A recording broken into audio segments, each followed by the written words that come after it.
Шестые международные игры «Дети Азии» и за рубежом. Информационный партнер игр «Холдинг Матч» будет освещать главное спортивное событие Якутии на каналах «Матч Наш Спорт» и «Матч Планета». Все материалы подготовят корреспонденты и ведущие нашего канала. Тему продолжит Аргалана Захарова. Уже завтра главное спортивное событие в жизни республики. За ходом соревнований абсолютно все жители Якутии смогут следить по нашим каналам и на новом приложении.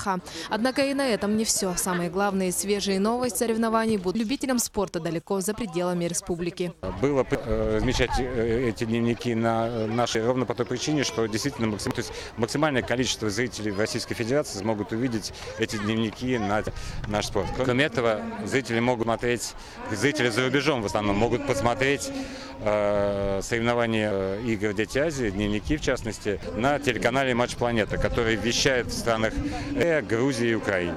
Дневники шестых международных игр подготовят наши агенты, а в эфире федеральных каналов появятся уже хорошо знакомые всем жительки. Ведущие Ларина Сукуева и Александр. Соревнования, которые каждый конкретный день, они будут освещаться в каждом дневнике. Стартуем мы на канале «Матч» 6 числа, разумеется, 16 в день закрытия.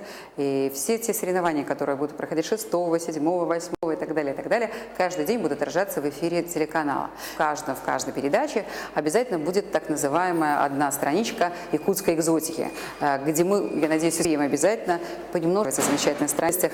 Это о тех ледниках, которые летом не тают, это какие-то другие замечательные достопримечательности. Их не знает широкая аудитория. Поверьте, это будет очень интересно всей российской публике, всем российским телезрителям. Кроме того, все соревнования, включая церемонии и закрытие игр, будут транслироваться на портале sportbox.ru. Аргалана Захарова, Сергей Васильев, НВК Саха, Якутск.